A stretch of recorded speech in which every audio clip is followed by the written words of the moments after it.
बिस्मिल्लाहिर्रहमानिर्रहीम। अस्सलामुअलैकुम एवरीवन, कैसे हैं आप सब? आई होप आप सब ठीक होंगे और दुआ है कि अल्लाह ताला हम सबको अपनी हिफाजत में रखे। आज मैं बनाऊंगी, आज के डेली व्लॉग में मैं बनाऊंगी चावल बिरयानी और साथ में आलू चिकन। और इस शिमला मिर्च का जो मेरे अल्लाह जन्नत दे मेरे चचा थे, वो इन चीज़ों को बहुत पसंद करते थे, तो वो ऐसी की डिशें बनाते होते, तो सोचा आज भाई के लिए मैं वही बनाऊं। तो इस शिमला मिर्च में मैं डालूँगी चावल। ये देखें यहाँ पर चिकन किस कदर खूबसूरत लग रहा है। यहाँ पे चिकन बहुत ज़्यादा था हांडी के लिए, तो उसमें से कुछ मैंने निकाल लिया, उसे इसमें डालूँगी, चावल डालूँगी और मज़े की एक डिश बनाऊँगी।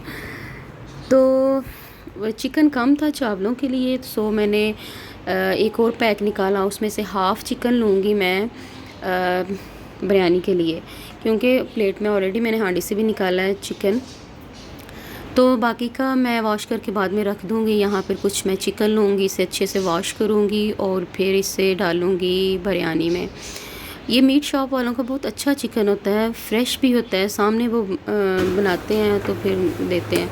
यहाँ पर कुछ मसाला जात मैं पहले ही ओपन करके रख दिए थे, क्योंकि एक हाथ में फ़ोन होता है, दूसरे हाथ से कुकिंग करना थोड़ा टफ़ हो जाता है, सो इस वजह से मैंने यहाँ पर पहले से ही इसे कर लिया।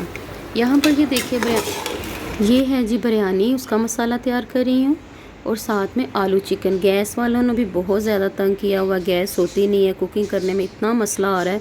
बहुत कम गैस पे मैंने ये दो चीज़ें तैयार की थी डिनर के लिए, क्योंकि बहुत मुश्किल होता है इतनी कम गैस में कुकिंग करना। ये देखिए, इसकी ये आलू चिकन की लुक है और ये बिरयानी का मसाला तैयार होता है, क्योंकि यहाँ पर चिकन खुद से भी पानी रिलीज़ करता है, उसका पानी खुद से भी निकलता है, तो इसको बहुत ज़्यादा इसको भूनना पड़ता है ताकि इसका जो अपना पानी भी है वो भी ड्राई हो जाए और स्मेल ना आए इसमें। मेरी वैसे भी थोड़ी सी ये आदत है कि मुझे थोड़ी सी भी स्मेल आ जाए तो मुझे बहुत सारा मसला होता है, सो मैं इसे अच्छे से भूनती हूँ। और दूसरों के लिए भी यही है कि उसे अच्छे से भूनना चाहिए, क्योंकि गोश्त से स्मेल आए तो बिल्कुल भी अच्छा नहीं लगता है। यहाँ पर तैयार हो चुकी है बिरयानी। ये देखिए शिमला मिर्च इसका कलर इस कदर खूबसूरत है, इस कदर खूबसूरत है कि इसे देख के ही खाने को दिल करता है। तो यहाँ पर जी ये तो मैंने कर ली। इसे दम पे रखना होता है, मतलब इसे स्टीम पे बनाना होता है इस चीज़ को। तो सोचा कि एक तीर से तीन शिकार करती हूँ दो शिकार करती हूँ। तो ये देखिए, इतने निखरे निखरे से चावल बने थे। ये इतने खाने में टेस्टी होती है कि बहुत सारे लोगों ने इस रेसिपी को बहुत ज़्यादा पसंद किया है और पूछा भी है कि ये कैसे कैसे बनते हैं। तो यहाँ पर देखिए, मैं चेक करूँगी, इतने गर्म थे कि उठाए नहीं थे जा रहे, क्योंकि दम इसका भी खोला था। ये देखिए बहुत ज़्यादा हॉट थे जी, बहुत ज़्यादा गर्म चावल थे, लेकिन आपको दिखाना भी ज़रूरी है कि ऐसे के निखरे निखरे चावल होने चाहिए, खाने में भी मज़ा आए, देखने में भी मज़ा आए। सबसे पहले तो सूरत देखी जाती है ना, वो कैसी होनी चाहिए। सो कुकिंग की भी सूरत होनी चाहिए। मेरी अम्मी कहते हैं कि पुत्र खान दी शक्ल ना होए ना, सालन दी शक्ल ना होए तो खान तो भी दिल नहीं करता। तो बस यही हाल है जी, कुकिंग अच्छी होनी चाहिए और इसमें टेस्ट भी होना चाहिए, ये नेचुरल सी बात है। ये देखें चावलों की लुक देखें, इस कदर यमी, इस कदर देखने में खूबसूरत लग रहे। देखें, बस सारे खा जाओ, लेकिन अनफॉर्चुनेटली जो मैं पकाती हूँ मैं बहुत कम खा सकती हूँ। ये देखें, इसे भी मैं सारा आपको दिखाती हूँ। बहुत मज़े के बनते हैं, बहुत हेल्दी, बहुत मज़े के बनते हैं। ये देखें, वेरी ब्यूटीफुल। एक ही थी, सो एक ही बनाया, क्योंकि भाई सिर्फ खाते हैं ज़्यादा।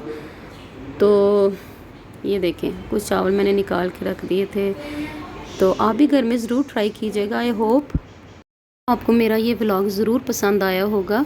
ये देखो, आई थी तो देखो, वाह, नीचे नीचे भाग जाएगी, ये भाग जाएगी, पकड़ के रखो ना।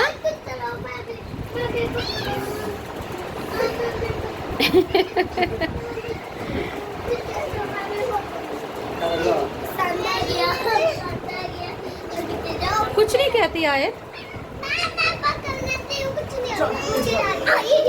भाग गई है। ओए उसकी टेल ना बनी।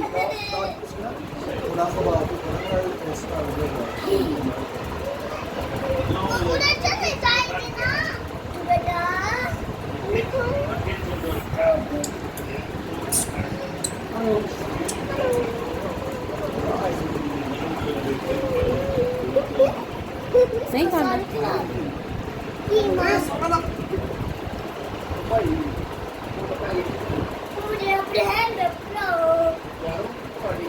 केड़ा पिज़्ज़ा खाना है ये क्या कर रहे हो अजान है उसे देख मैं तेरा क्या इलाज करती अब आई तो इसको अजान को देखो ओए ओए छीन देना उनके पास भी नहीं रहता मामा जी एक मिनट रुको मुझे पिक बनाने दो मैं आप